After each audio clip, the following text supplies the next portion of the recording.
Yo, this is Will Talk E. Welcome to the Locker Room. Talk nothing but basketball.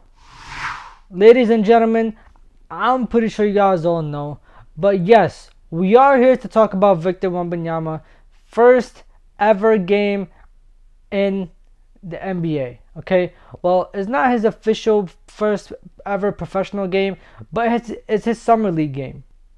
Now, here's why I'm here talking about this. So, his first game, he didn't perform as well as everybody thought he would, right? He didn't come out and give us our 30-point quadruple double Quinton double 40-point game that we wanted from him, right? He didn't give us our 50-block game that we wanted from him, okay? He didn't give us our 12 3-pointers made type of game, okay? He didn't give us that. He gave us a calm little cool game. You know what you should expect from somebody that hasn't played basketball in I don't know how long. Me getting comfortable with myself, with my body, with the court, because before today I had like 2 practices in 1 game, so I was just getting going. What you should expect from somebody who's had so many things go on around him involving the media and everything else. It just makes sense. And what did the world decide to do with it? They decided to sit here and be like, oh my God, Victor Wembanyama, he's not going to be as good as of a prospect as we think. He's overhyped. He's this, he's that. He can't perform in the NBA. He's playing in the summer league, bro. It's his first game. And if you expected him to be like a LeBron James and come out in the first game, give us like 30 points and a double-double, you're out of your mind. Let's stop giving our first overall picks this, idea that they cannot underperform in any single game. Let's stop giving them this thought that they cannot come out the first game and it's okay and it's not okay for them to mess up. Let's not do that. Because, yes, he is a number 1 overall pick. Yes, he is projected to be one of, if not the best prospect in NBA history. Yes. But let's not act like all of these cameras in his face, all of these events he has to go to, all of this sleep that he's missing out on is not affecting his game. And on top of that, he's coming from France. He's been in the United States for how long? Like, not even a full month now? Like, I doubt he's even used to the sleep schedule. And he's already not even sleeping enough. He had to cancel events so he could sleep in and focus on basketball. And everybody's worried about, oh my God, he's not going to perform. He's not going to be great. Because of the first game? Are y'all kidding me? Are y'all serious? These are basketball analysts? This is who we have on live television? You're reviewing a 19 or 20-year-old, basically a kid's career, right? Off of 1 summer league game, not even a regular season game, not even game 1 of the regular season, not even the first 5 games of the regular season, not even the first 3 games of summer league. You're really going to judge his whole career off of the first ever game he plays in the summer league? There's no way.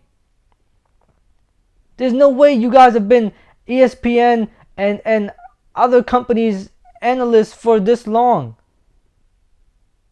There's no way you guys are veterans in the game. There's no way some of you guys are actual ex-athletes. There's no way this is a thing. Some people are literally out here flat out saying, oh, we were disappointed. Huh? How can you be disappointed? You're the one that expected him to come out and play the first summer league game like he is playing in the NBA Finals. You expected him to come out and play like he's playing Game 7. That's your fault. That's not anyone else's fault but yours. And then, obviously, ladies and gentlemen, he did come out in Game 2, and he gave them the game that they wanted, right? It was like 27 points, 12 rebounds. And I think, I don't remember the exact stat, but this is the first ever, Spurs player to have a 25 or more point and 10 or more rebound game in a very, very long time. But then he made up for it in game 2. He posted a big double-double. He's the only Spurs player with a game of 25 points, 10 rebounds in a Summer League game since 2017. So this is good news for them, I guess. Summer League, bro. I mean, who overreacts to Summer League? Like, come on, let's be serious. I don't even know why these quote-unquote analysts are doing this. But he gave them what they wanted. And just look at how biased, and not even biased, just look at how two-faced these analysts are. Look at how fast they changed their predictions on his career. Now they're coming out saying Victor Wembanyama actually has promise in the league. He just needs to put on some weight, practice with the Spurs guys, have some time with Coach Greg Popovich, and from there on he should come out and play well. And he might struggle in the first half of the season, but he's gonna be good after that. What happened after game 1? Why weren't you saying the same thing? Why was anybody saying the same thing? It's because these guys are so like game by game biasness. Like they only like you if you play good.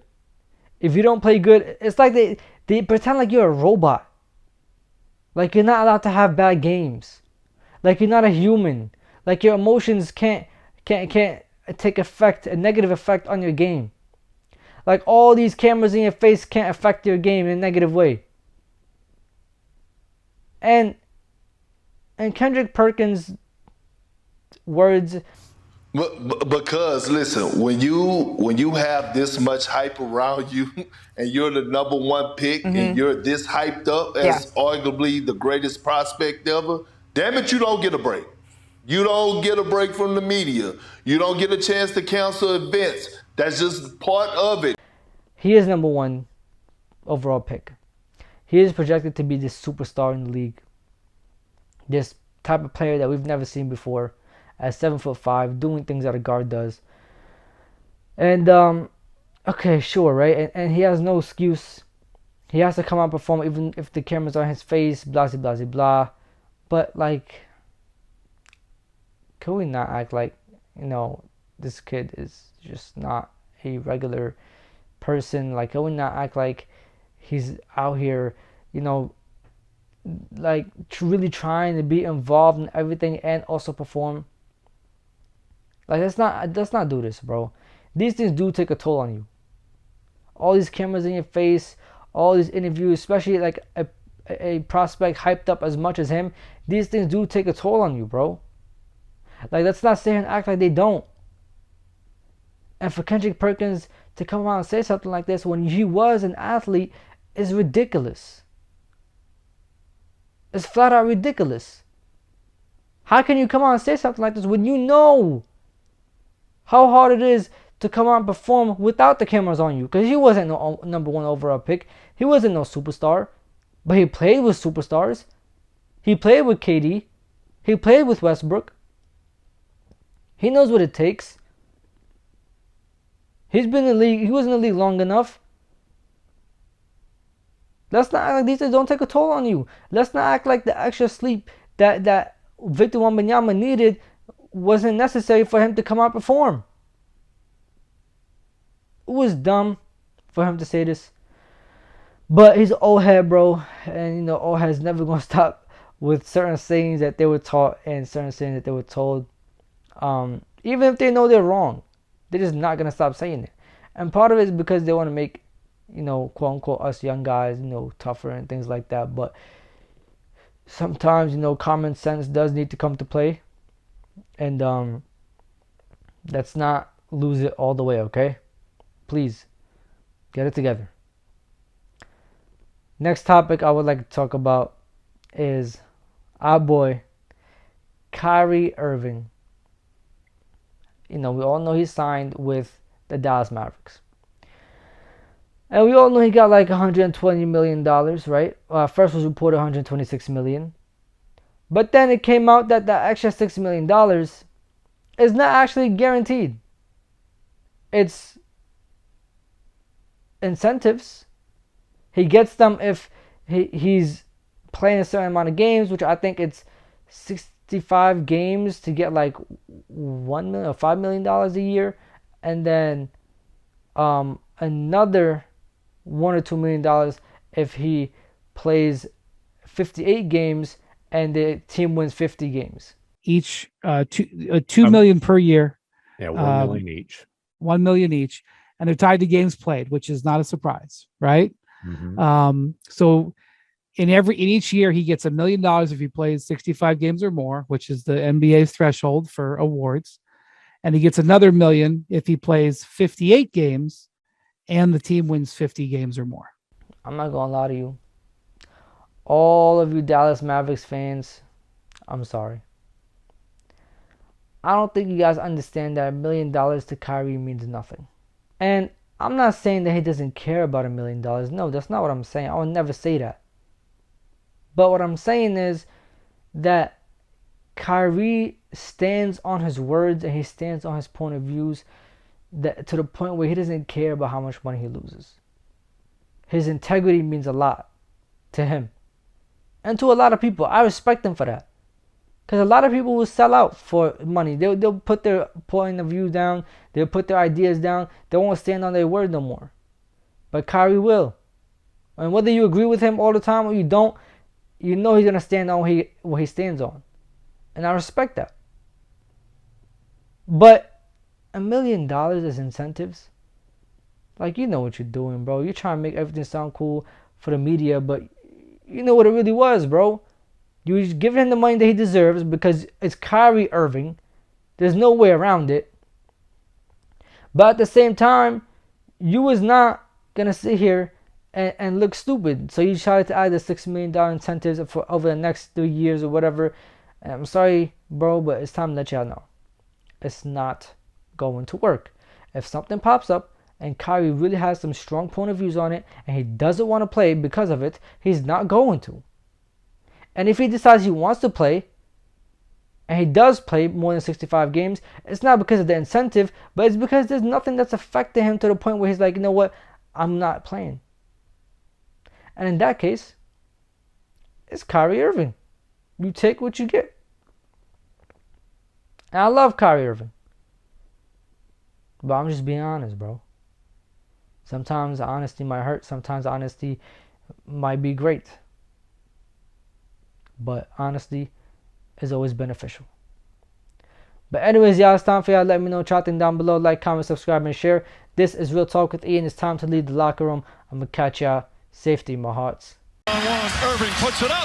It's good. Kyrie Irving from downtown. The officials have to review it. And the Lakers win the game. Banks it in. He banks in the three. To win it. Good. That's why he's NBA All-Defensive Team. Adebayo, sky high with the block and rejection. This is for the win. Got it. Wow. At 7, working against Butler, got down.